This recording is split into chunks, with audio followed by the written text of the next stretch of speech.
नमस्कार दोस्तों, आज हम बात करेंगे भगवद गीता के उस अध्याय की जो हमें जीवन का सबसे अहम मार्ग दिखाता है, कर्मयोग का। यह अध्याय हमें सिखाता है कि कैसे अपने कर्तव्यों को बिना किसी स्वार्थ या फल की इच्छा के निभाना ही सच्ची भक्ति और आत्मज्ञान की ओर ले जाता है। भगवान श्री कृष्ण ने अर्जुन को जो ज्ञान दिया था, वो आज भी हम सभी के जीवन में उतना ही महत्वपूर्ण है। तो आइए इस अध्याय के गहराई से अर्थ को समझते हैं और जानते हैं कि कैसे कर्मयोग हमारे जीवन में संतुलन और शांति ला सकता है। अध्याय 3, कर्म योग। श्लोक 1। अर्जुन ने कहा, हे जनार्दन, अगर आप ज्ञान को कर्म से श्रेष्ठ मानते हैं तो फिर मुझे इस भीषण युद्ध में कर्म करने के लिए क्यों प्रेरित कर रहे हैं। अर्थ, अर्जुन यहाँ भगवान कृष्ण से सवाल कर रहे हैं कि यदि ज्ञान का मार्ग श्रेष्ठ है तो उन्हें कर्म यानी युद्ध करने के लिए क्यों कहा जा रहा है। अर्जुन की उलझन है कि यदि ज्ञान के मार्ग पर चलना सही है तो फिर युद्ध जैसे कठिन कर्म की क्या जरूरत है। श्लोक 2। अर्जुन ने कहा, हे कृष्ण, आपके मिश्रित शब्दों से मेरा मन उलझ गया है। कृपया मुझे स्पष्ट रूप से बताएं कि मेरे लिए सबसे अच्छा क्या है। अर्थ, अर्जुन स्पष्टता चाहते हैं। वे भ्रमित महसूस कर रहे हैं क्योंकि कृष्ण उन्हें एक ओर तो ज्ञान का महत्व बताते हैं और दूसरी ओर कर्म करने की बात भी करते हैं। अर्जुन चाहते हैं कि कृष्ण उन्हें एक सीधा रास्ता दिखाएं। श्लोक 3। भगवान श्री कृष्ण ने कहा, अर्जुन, मैंने पहले भी बताया था कि इस संसार में दो प्रकार के मार्ग हैं, ज्ञान योग अर्थात विचार का मार्ग और कर्म योग अर्थात कर्म का मार्ग। अर्थ, कृष्ण अर्जुन को समझाते हैं कि अलग अलग व्यक्तियों के लिए अलग अलग मार्ग होते हैं। कुछ लोग ज्ञान का मार्ग अपनाकर मोक्ष प्राप्त करते हैं और कुछ कर्मयोग अपनाकर अपनी जिम्मेदारियां निभाते हैं। दोनों ही मार्ग सही हैं और मोक्ष की ओर ले जाते हैं। श्लोक 4। भगवान श्री कृष्ण ने कहा, कर्म को त्यागने से ही व्यक्ति सिद्धि या मोक्ष को प्राप्त नहीं कर सकता और केवल कर्म से भागने से ही किसी को कुछ नहीं मिलता। अर्थ, कृष्ण कहते हैं कि मात्र कर्म से बचना मोक्ष प्राप्ति का साधन नहीं है। कर्म से दूर भागकर कोई महानता हासिल नहीं होती। असली बात यह है कि हम कर्म तो करें लेकिन उससे जुड़े रहें नहीं। श्लोक 5। क्योंकि कोई भी व्यक्ति एक क्षण के लिए भी बिना कर्म किए नहीं रह सकता। सभी को प्रकृति के गुणों के द्वारा कुछ न कुछ कार्य करने के लिए मजबूर किया जाता है।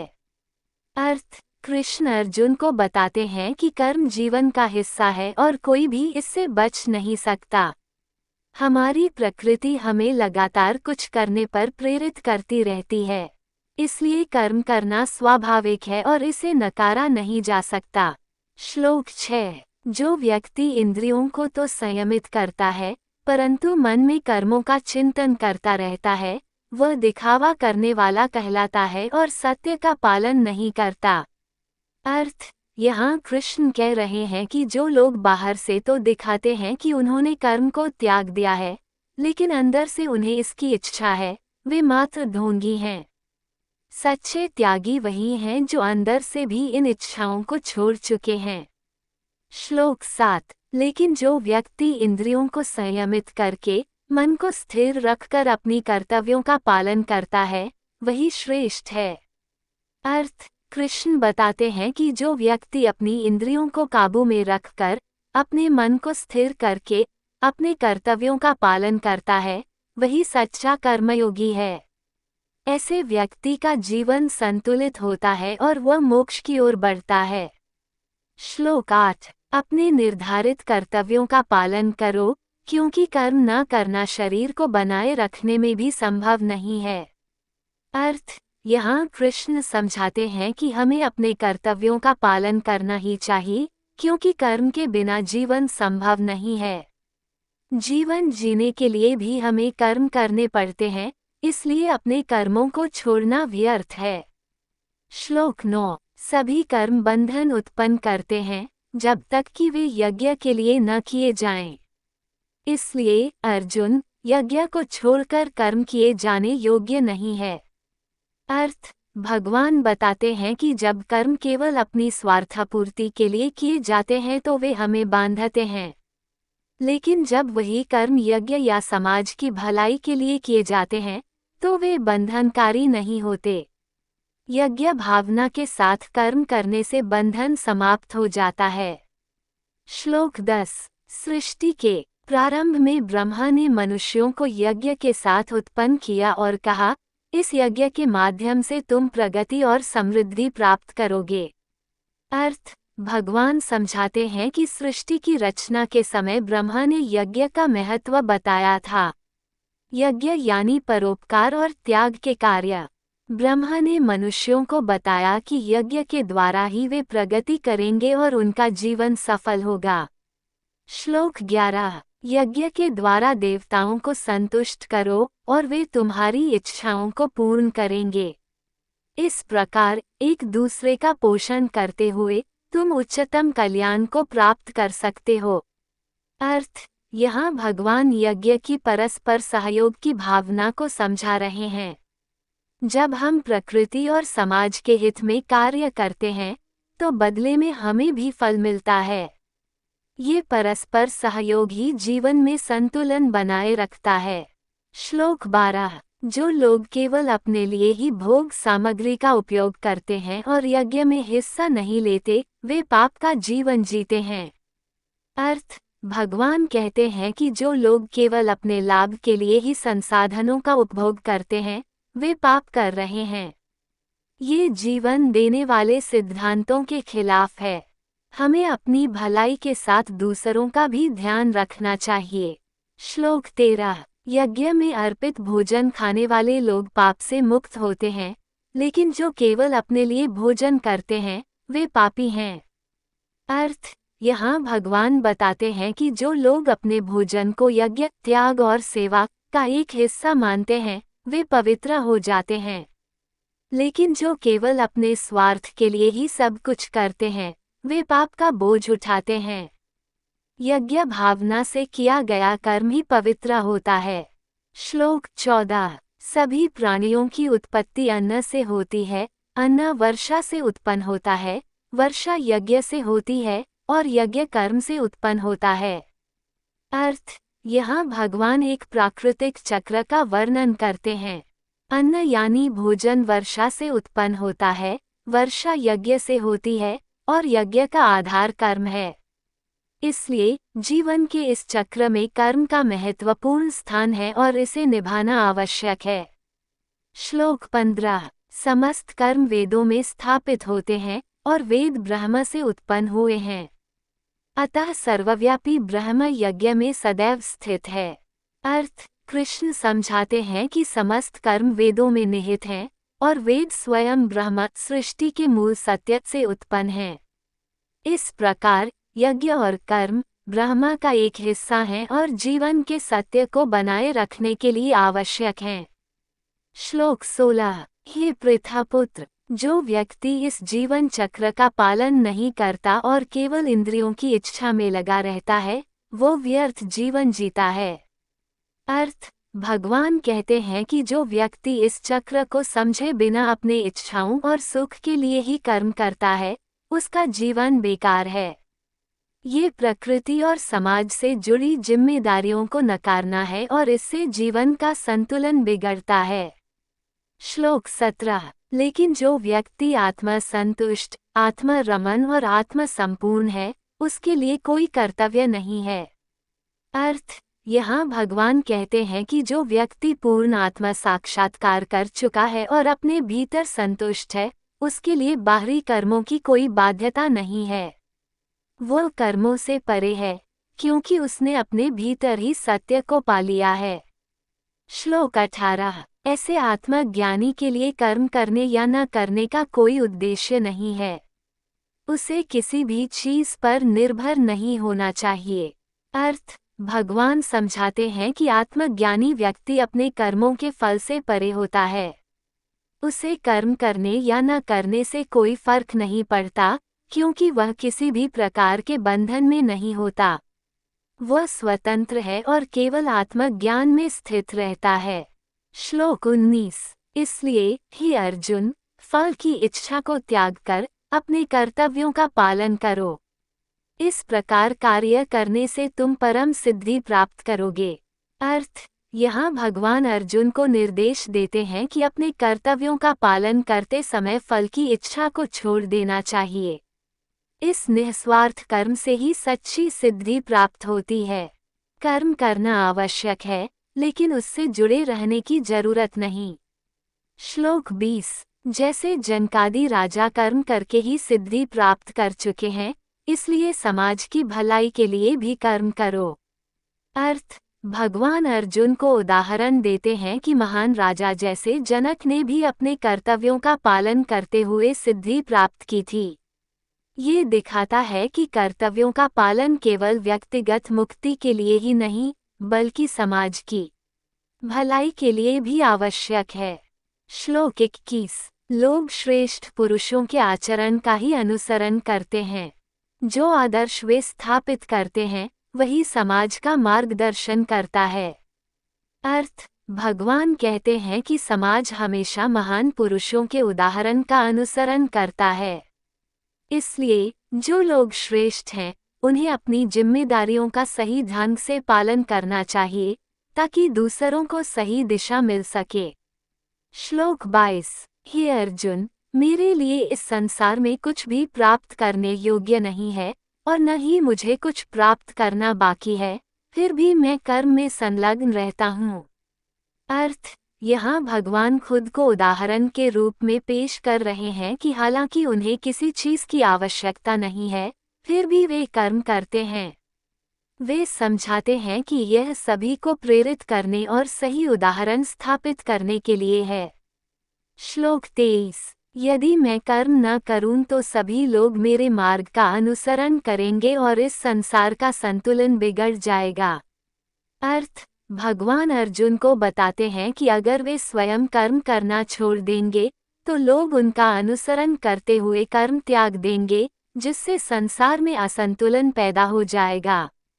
इसलिए कर्म करना आवश्यक है, चाहे आत्मज्ञानी भी क्यों न हो। श्लोक 24। यदि मैं कार्य करना बंद कर दूं, तो सभी लोग नष्ट हो जाएंगे और मैं भ्रम पैदा कर दूंगा तथा सभी प्राणियों का विनाशक बन जाऊंगा। अर्थ, भगवान स्पष्ट करते हैं कि कर्म न करने का परिणाम भयंकर हो सकता है। अगर वे स्वयं कर्म करना छोड़ देंगे, तो समाज में अव्यवस्था फैल जाएगी और नाश का कारण बन जाएगी। इसलिए संतुलन बनाए रखने के लिए कर्म आवश्यक है। श्लोक 25। मूर्ख जन इंद्रियों के कार्यों में आसक्त रहते हैं, जबकि ज्ञानी निर्लेप होकर उन कार्यों को करते हैं और दूसरों को प्रेरित करते हैं। अर्थ, भगवान अर्जुन को समझाते हैं कि जो व्यक्ति ज्ञान से दूर हैं, वे कार्यों में लिप्त रहते हैं, जबकि ज्ञानी व्यक्ति इंद्रियों के कार्यों को समझते हुए परोपकार की भावना से निर्लेप होकर कार्य करते हैं। श्लोक 26। ज्ञानी व्यक्ति को चाहिए कि वह अज्ञानी व्यक्ति को कर्मों में संलग्न रखते हुए प्रेरित करे, न कि उन्हें त्याग करने के लिए कहे, क्योंकि अज्ञानी जन स्वभाव से कर्मों में आसक्त रहते हैं। अर्थ, भगवान कहते हैं कि एक ज्ञानी व्यक्ति को उन लोगों को कर्म करने के लिए प्रेरित करना चाहिए जो ज्ञान से दूर हैं और कर्मों में रमे हुए हैं। अगर उन्हें अचानक से कर्म त्यागने को कहेंगे, तो उनका मन भ्रमित हो सकता है। उन्हें उनके स्वभाव के अनुसार कर्म में संलग्न रखना ही उचित है। श्लोक 27। प्रकृति के गुणों से प्रभावित होकर लोग कर्म करते हैं, लेकिन अज्ञान के कारण वे समझते हैं कि मैं ही करता हूँ। अर्थ, भगवान अर्जुन को बताते हैं कि संसार के सारे कर्म प्रकृति के 3 गुणों सत्व, रजस, तमस के अनुसार होते हैं। लेकिन अज्ञान के कारण इंसान को ऐसा लगता है कि वह स्वयं ही सब कुछ कर रहा है। यह अज्ञान आत्मा और शरीर को एक मान लेने के कारण होता है। श्लोक 28। हे महाबाहु, जो ज्ञानवान है, वह जानता है कि ये सभी गुण ही कर्म करते हैं, इसलिए वह निर्लिप्त रहता है। अर्थ, ज्ञानवान व्यक्ति समझता है कि सारा कार्य प्रकृति के गुणों का खेल है, इसलिए वह खुद को इन कर्मों में लिप्त नहीं मानता और एक साक्षी भाव में रहता है, जिससे उसे कर्म के बंधन में नहीं फंसना पड़ता। श्लोक 29। जो लोग प्रकृति के गुणों में और उनके द्वारा किए गए कर्मों में फंस गए हैं, ज्ञानी व्यक्ति को चाहिए कि उन्हें भ्रमित न करे, बल्कि उन्हें कर्म करते रहने दे। अर्थ: भगवान कहते हैं कि जो लोग अज्ञान में फंसे हुए हैं और कर्मों में आसक्त हैं, उन्हें सत्य का ज्ञान कराने के बजाय उन्हें उनके कर्मों में ही रहने देना चाहिए, क्योंकि अगर उनके स्वभाव से विपरीत कुछ करने को कहा गया तो वे भ्रमित हो सकते हैं। श्लोक 30। हे अर्जुन, अपना संपूर्ण मन मुझ में लगाकर और सभी इच्छाएं त्याग कर युद्ध करो और अहंकार और शोक को त्याग दो।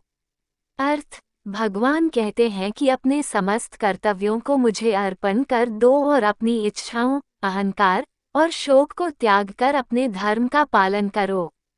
यहाँ भगवान अर्जुन को ये संदेश दे रहे हैं कि निस्वार्थ भाव से किसी भी कर्म के परिणाम की चिंता किए बिना कार्य करना ही सच्चा कर्मयोग है। श्लोक 31। जो व्यक्ति मेरे इस उपदेश का पालन करता है और निंदा न करते हुए श्रद्धा के साथ पालन करता है, वह भी सभी कर्मों से मुक्त हो जाता है। अर्थ: भगवान कहते हैं कि जो व्यक्ति उनके द्वारा बताए गए ज्ञान को श्रद्धा और समर्पण के साथ स्वीकार करता है, वो कर्मों के बंधन से मुक्त हो जाता है। ये भक्तिभाव से किया गया कर्म ही मोक्ष का मार्ग है। श्लोक 32।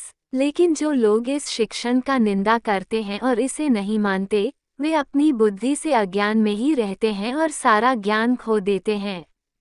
अर्थ: यहाँ भगवान कहते हैं कि जो लोग उनके उपदेश को अस्वीकार करते हैं और तिरस्कार करते हैं, वे अपनी बुद्धि से अज्ञान के अंधेरे में फंसे रहते हैं।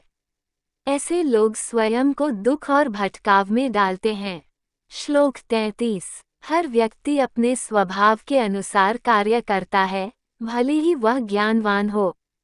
प्रकृति की शक्ति का विरोध करना व्यर्थ है।